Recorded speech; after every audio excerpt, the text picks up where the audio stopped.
It began with a discovery so horrifying that even veteran investigators struggled to describe it. Inside a modest mobile home tucked away in a quiet Illinois community, an entire family had been wiped out in an act of violence so extreme that decades later, detectives still speak about it with disbelief. There was no obvious motive. No clear suspect. No confession. Just a crime scene that seemed to raise more questions than it answered. Nearly 40 years later, the murders of the Dardeen family remain one of America's most haunting unsolved mysteries. In November 1987, Keith Dardeen was 29 years old. Friends described him as quiet, hardworking, and dependable. He worked at a water treatment plant and spent most of his time focused on providing for his family. His wife, Elaine, was 30 years old and several months pregnant. She worked part-time and was known as a caring mother to their 3-year-old son, Peter. Together, they lived in a small mobile home near the tiny village of Ina, Illinois, a rural area surrounded by farmland, wooded roads, and close-knit neighbors where violent crime was almost unheard of. The family had even discussed moving to a safer neighborhood because Keith reportedly felt uneasy about the isolated location of their trailer. It was supposed to be the beginning of a new chapter. Instead, it became the setting of one of Illinois' darkest mysteries. On November 18th, Keith failed to show up for work. That was unusual. Co-workers became concerned enough to notify authorities. At first, it seemed possible he was simply sick or dealing with a family emergency. But as the hours passed without any word from him, deputies decided to check on the family. When officers entered the trailer, they immediately realized they were standing inside one of the most horrific crime scenes they had ever encountered. Keith wasn't there. But Elaine and young Peter were. Both had suffered catastrophic injuries from repeated blows with what investigators believed was a baseball bat. The violence had been almost unimaginable. Then detectives noticed something even more heartbreaking. During the attack, Elaine had gone into labor. She gave birth to a baby girl. Investigators concluded that the newborn had also been killed shortly after birth. The brutality shocked even seasoned investigators. It was difficult to imagine anyone capable of such cruelty toward an entire family. Yet the nightmare wasn't over. Keith was still missing. Later that same day, authorities located Keith's body nearly 11 miles away in a wheat field near Benton, Illinois. He had been shot 3 times. His body had been left where it could eventually be found, but not immediately. Investigators now faced an even stranger mystery. Why had Keith been separated from his family? Did he die first? Or had he been forced to witness something before he was murdered? Evidence suggested Keith may have been killed away from the trailer, while the murders inside the home occurred at a different point in the attack. Exactly how everything unfolded has never been conclusively determined. The uncertainty only deepened the mystery. Oddly, there were no obvious signs of forced entry. Nothing suggested a major struggle throughout the trailer. Many valuables remained inside. Robbery did not appear to be the motive.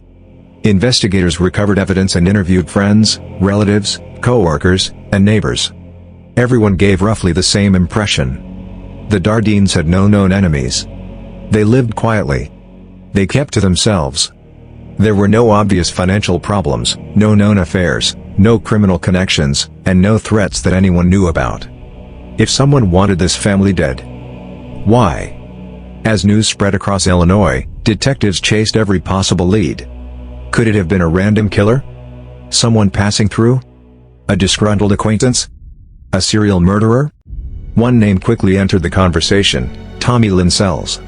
Years later, Sells confessed to dozens of murders across the United States and was known for inserting himself into unsolved cases. At one point, he claimed responsibility for the Dardeen murders. For investigators desperate for answers, it seemed promising. Until they examined his statements. Details of his confession conflicted with established evidence. He got important facts wrong. Authorities ultimately concluded there was no reliable evidence placing him at the scene, and his confession was considered false. The case remained unsolved. Another possible connection involved regional violent offenders active during the late 1980s, but none could be conclusively linked through physical evidence. Every promising lead eventually collapsed. Perhaps the most unsettling aspect of the case is not simply the brutality. It's the apparent lack of motive. Most family annihilations are committed by someone within the household. This wasn't. Many mass murders stem from revenge, robbery, or personal conflict. Investigators found little evidence supporting any of those explanations. The level of violence suggested intense rage. Yet no one could explain who might have hated the Dardeens enough to commit such an attack. Some profilers have suggested the killer may have derived psychological gratification from exercising complete control over vulnerable victims. Others believe the attack may have been deeply personal, despite investigators never uncovering evidence of such a relationship. Without knowing the offender's identity, every theory remains speculative. The murders devastated southern Illinois. Residents who had never locked their doors suddenly installed deadbolts. Parents became more protective of their children. The feeling that terrible things only happen somewhere else disappeared overnight. For the investigators who worked the case, the images from the crime scene remained unforgettable. Several later admitted it was among the most disturbing investigations of their careers. Even today, experienced detectives refer to the Dardeen murders as one of the most brutal crimes in Illinois history. Modern forensic science has solved countless cold cases. Yet the Dardeen murders remain unresolved. Investigators have never publicly identified a viable suspect.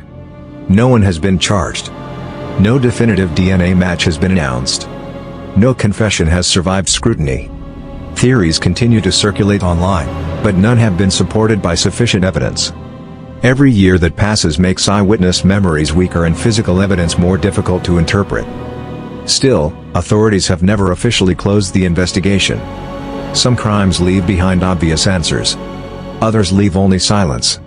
The murders of Keith, Elaine, Peter, and their newborn daughter remain frozen in time, a tragedy marked by extraordinary violence and extraordinary uncertainty.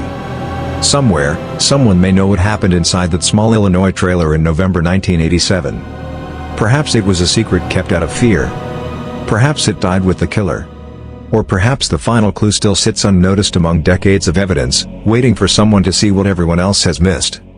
Until that day comes, the Dardeen family murders remain one of America's most chilling unsolved true crime cases, a reminder that sometimes the most terrifying mysteries are not the ones with impossible questions, but the ones that should have had answers long ago.